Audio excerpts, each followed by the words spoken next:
So come on, baby, don't you wanna go back to that same old place, sweet home Chicago. Cheers, VC. Evan-O-E heavy. I have come back to you to tell you about something very cool that happened to me on one of the last Saturdays in June of this year. I got together with 9 other members of the vinyl community for a record store crawl in Chicago, where we would just go from record store to record store to record store, find some place to have lunch in there, and just, you know, great time with fellow VC members and record stores and digging. Let me back up just a little bit, give you a little bit of background. As many of you know, I have not been active on Facebook. Sorry, I have not been active on YouTube for the past year or so. I have actually been active on the Vinyl Community Group on Facebook, and it was there that in some thread about something, a conversation started up that led to the formation of this, you know, idea that we all get together and dig. And I'm sure there was only a few of us at first. The conversation started between myself and Rob Nally, we were talking about how many Robs there were in the vinyl community at that point. And somehow that became this conversation about getting together and digging. So in order to try and formalize it a little bit, I created an event page on Facebook, as you can do with these sorts of things, and then invited a bunch of people from the Chicago area that I knew were in the vinyl community, and also some people from outside of the Chicago area that I thought might have some sort of an interest in doing something like this. So there's quite a few people invited.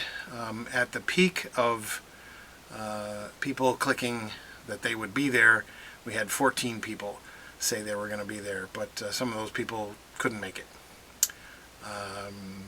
So it ended up that it was myself, Rob Nally, who was one of the people who ended up not being able to make it, and I'm gonna hold you to that, Rob, because, you know, we were talking about digging again at some point in the future, so you are not off the hook.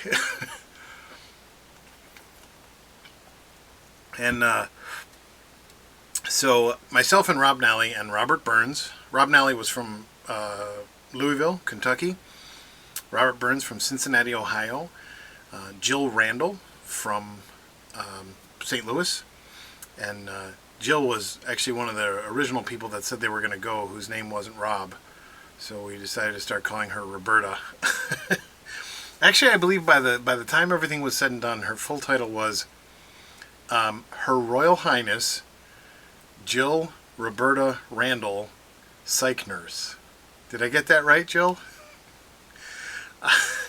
Anyway, so where was I? Okay, so Jill from St. Louis, Robert Burns from Cincinnati, Rob Nally from Louisville, myself and my friend Blake from the Rockford area, and Jeremy Ginger from Decatur, and then there was a number of people from either living in Chicago or living in one of the suburbs around Chicago.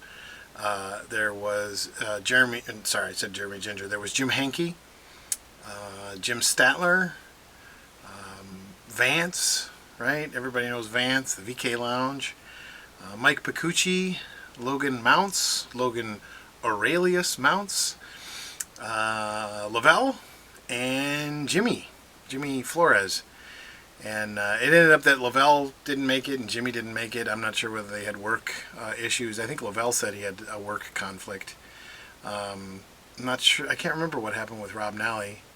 And then my friend Blake couldn't make it. And I couldn't actually, he had car trouble, but I couldn't actually get him there because I was already in Chicago from the Peter Murphy show the night before. Anyway, we all got together. The folks that were from out of town and myself, we were staying in a hotel in Schaumburg, Illinois on Friday night to Saturday morning. And we got up and we went to breakfast together. We had breakfast in the hotel actually together. And then we drove to the very first store where we met almost everybody else. Logan wasn't there until the second store, but I think there were 9 of us at this first store. And the first store was Dusty Groove, and the people were really great to us. They gave us Dusty Groove record bags, very, very cool. I had contacted a lot of these stores beforehand just to let them know that a fairly large group was coming in to the stores that we had planned on visiting. And everybody was pretty cool to us. They all got back to us and everything like that. I have to say that Dusty Groove was probably the most enthusiastic in terms of getting back to us and welcoming us and, making us feel, like we were valued customers and stuff like that. And the people working in the store that day, oh my, they were awesome to us. They were so friendly. And so, I mean, I asked them, but they took pictures of us together and everything else. It was just a really awesome thing. So Dusty Groove was our first stop on Ashland, south of Division Street in Chicago.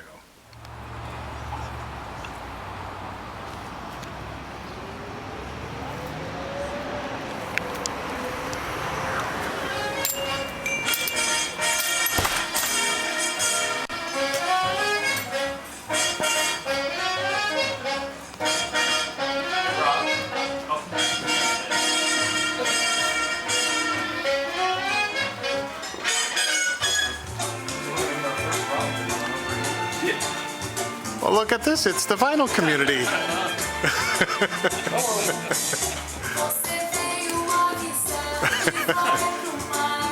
Finding good stuff? You're not an ultraviolet smoker, are you? Yeah. Have that one, yes. But thanks for pointing it out.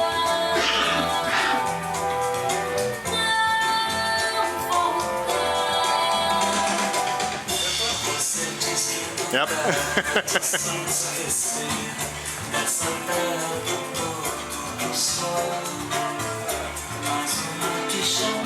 Say hi, Joe. Yeah. There's not a train that goes out here, right? No. I work at midnight, so I never deal with traffic.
Ah, you guys did go down here.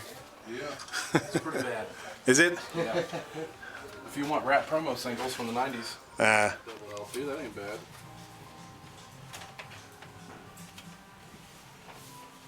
Poor Harry, I will rescue you from the basement. Yeah, that if it's that one I'm thinking of, that double live Harry Chapin thing is pretty good. Greatest stories. Yeah, that's a good one. I can't talk bad about the basement. I found a good one. That's right.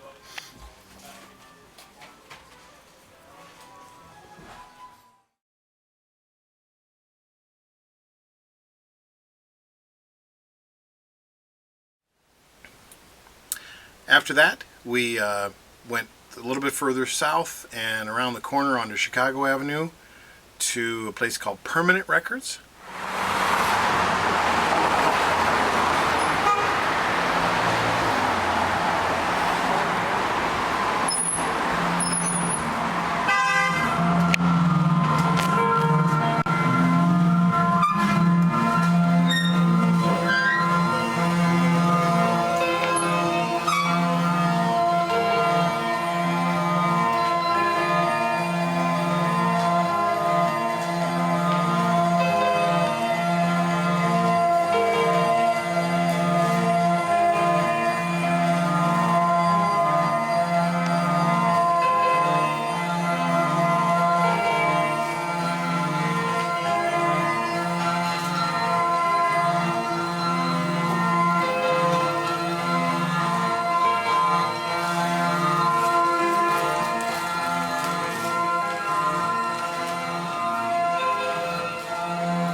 All right, Logan, you're the only one I haven't gotten on film so far.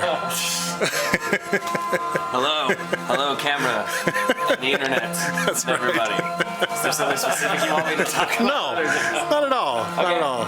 Sweet. You did fine. Awesome. Is it Logan? Boss. Hey, nice to meet you.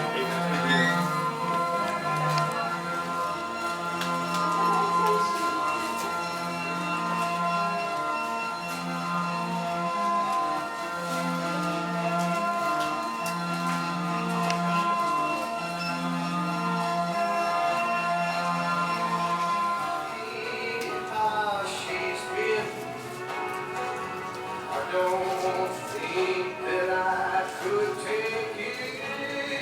I would die inside.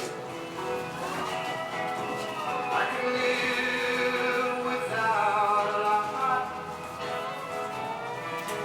Living without her.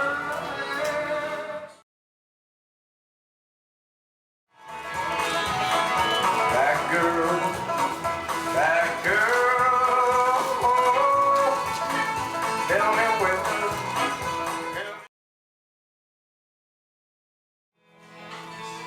But this one's cool because it's on a stiff record label, which is from London.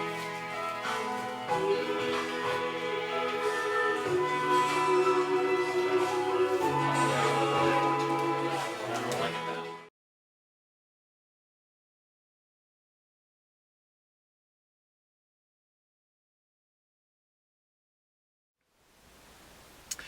And by this time it was afternoon, and we were pretty hungry from doing all the, spending all morning digging. So we decided to have something to eat, and I have to thank Jim Hankey for the suggestion about a restaurant. He suggested Peace Pizza and Brewery, or Peace Brewery and Pizza. Not sure how they order that. This is a place that is either owned or partially owned by Rick Nielsen of Cheap Trick. And it's in the Wicker Park area, and that, you know, everything was great about that, except the parking. And unfortunately, I think the parking lost one of us. We didn't end up having lunch with Jeremy Ginger. He got frustrated with the parking. I was frustrated with the parking too. It took us probably 20 minutes to find parking up there. But he not only got frustrated with the parking, but I believe he told us later that he got rear-ended by somebody. So as far as I know, nobody was hurt or anything like that, but I can understand how those two things together could have frustrated him quite a bit. So he took off midday. Like I said, it was afternoon at that point, and the other 9 of us ended up going to Peace Pizza and Brewery, and really delicious lunch. Had a number of different kinds of pizzas and some good beer and great conversation.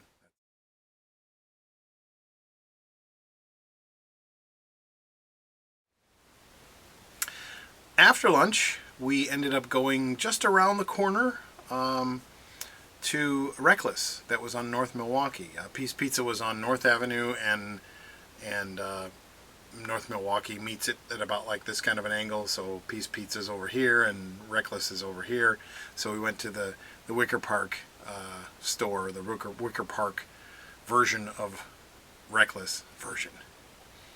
We went to the Wicker Park branch, I guess that would be, I don't know, of Reckless Records. There's 3 of them in Chicago.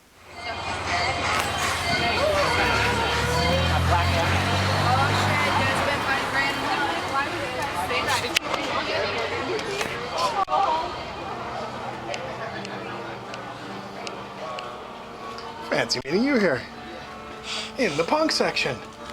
That's what I'm about.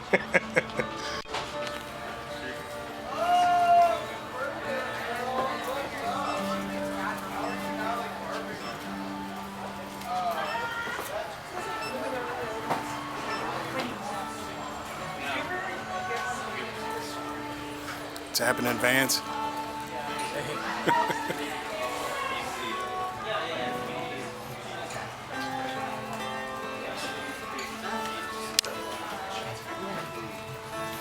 Anything? Oh yeah. Frank Zappa Symphony. Oh yeah. And Rush of Farewell to Kings. Nice. Nice finds.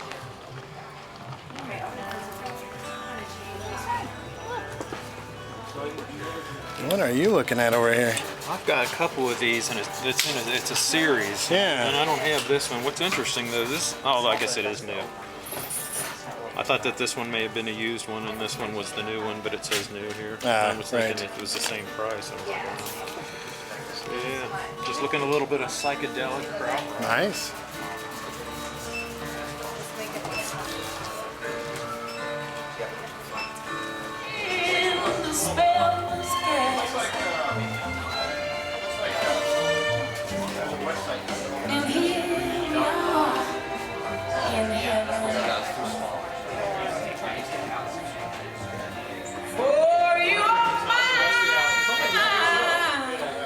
At this point, a couple people were wanting to take off. They had other things to do. I think Jim Statler actually had to get ready for work, and Logan had a show that he was going to go to that night and everything. So we were going to part ways, but Jim Henke suggested that we walk a little bit further down the street from Reckless to the corner of Milwaukee and I think it's Honore. And some of you vinyl junkies will recognize the corner of Milwaukee and Honore as the address of Championship Records from High Fidelity. It's not a real store. It's actually, at this point, it's all boarded up and everything. But we, because we're all vinyl geeks, we all had to go there and take a picture in front of the boarded up storefront at Championship Vinyl. So that was kind of cool. And then at that point, basically a number of people took off. I think Jim Statler took off, and Logan took off, and Vance took off. I think that was it. But by that time, that kind of put us down to like 6 of us. 5 of us? 6 of us? Lost count there. And we had one more store on our itinerary, and that was Logan Hardware. And so for Logan Hardware, it was myself and Jill and Robert Burns and Mike Bacucci and Jim Henke. And we went to Logan Hardware, which actually is one of my favorite record stores in Chicago. I love the people that run the place, John. Hey, John. I love those guys. And, some of the other guys that were working there, too, I don't remember their names, but everybody's always very cool to us there.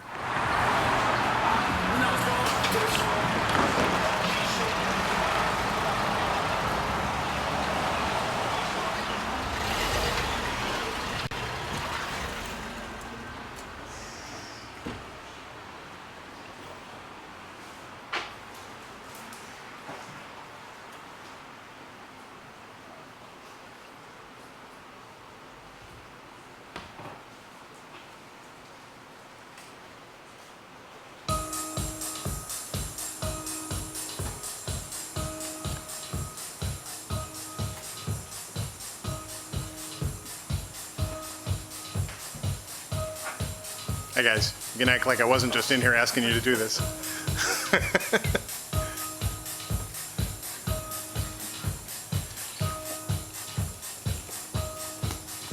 Finding anything good there, sir? Well, found a In My Own Dream by the Nice. Butterfield Blues Band, and then over on the wall, I found a little Queensryche. Nice. So, a little extreme on both ends, I guess. Yeah. One to the other. Oh, nice finds, though.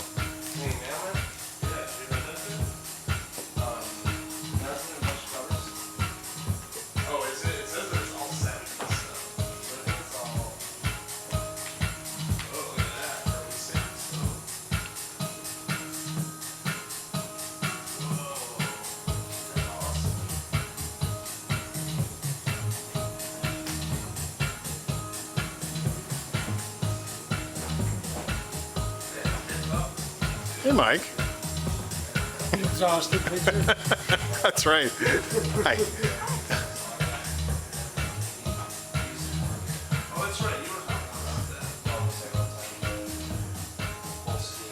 Hey, gang. You can give me what Mike was just calling the exhausted picture. I have to admit, by this time, we were pretty tired. So, not exactly dragging, although maybe you could say we were dragging, but we were definitely kind of tired by this time. But we made the best of it. We, trotted on.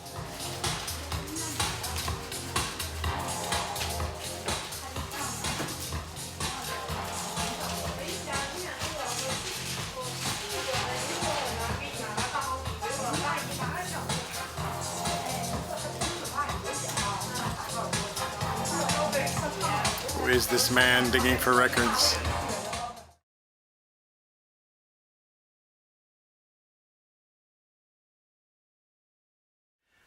I always think it's kind of cool with Logan Hardware for people who haven't been there before.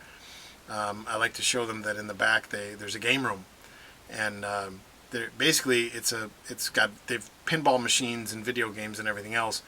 But if you buy anything at all in the store, it's free play. So you could go back there and play as much as you want. And at some point or another, I was bringing Jill back there to show her the game room and everything.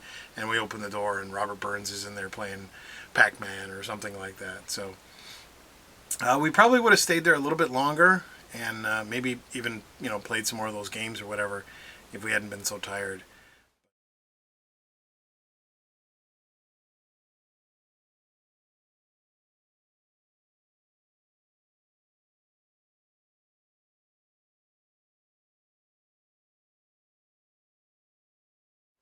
We took off from Logan Hardware and parted ways with Mike and Jim Hankey, who were going to get the bus, and then Robert and Jill and I, and actually I didn't mention this before, but Robert's wife and daughter had been traveling with us the whole day, and they're not really into records, so that took an extreme amount of patience.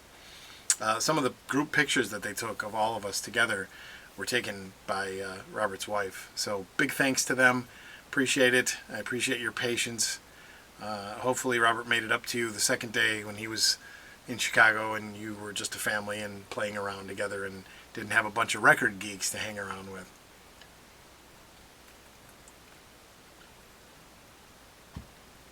So, a couple final words, just a couple final thoughts here. The only person that actually ended up going on this trip that I had met before was Jim Hankey. And Jim is a wonderful guy. He's a sweetheart of a guy, and I will dig with that man any chance I get. I love hanging out with him. I wish we lived closer so that we could spend more time together. But what I found interesting about this day is that, with the exception of Jim Hankey, I had not met any of these other people. And yet, from the very start, we all seemed to get along effortlessly. Now, I realize we had conversations on Facebook and that sort of thing, but we got along without, there was no awkwardness. There was no, sort of strange silences or anything like that. We got along like we had known each other for a long time and had spent time digging together. I guess I would say not only did that make for a really, really great day, and I thank everybody that went because you're awesome and I enjoyed meeting you. But I also think that speaks to the kind of friendships we're actually making in the vinyl community, whether that's Facebook or YouTube or both. This isn't just people who are making minor connections. It may be in some cases, but I just think it's wonderful that we're basically making friendships. We're carving out some friendships by doing this. And that's a pretty wonderful thing. So I better finish up here. We decided that we are definitely going to do this again. And I hope that if you're watching this and you have any interest in joining us, that you will join us again. I had invited a couple people from up north, from the Wisconsin, from in Wisconsin and around Wisconsin, and obviously the Chicago thing was probably a little bit too much of a haul for them, but I'm totally up for trying to do the same thing in Wisconsin too, whether that's in Madison or Milwaukee or something like that. But anyway, I guess I'm babbling on because I'm not only thrilled with how wonderful that day turned out, but I would encourage you to do the same. If you have any inkling whatsoever, any chance to get together with other members of the vinyl community, do it, because it was a pretty wonderful thing. All right, folks, thanks for watching. I'll talk to you later.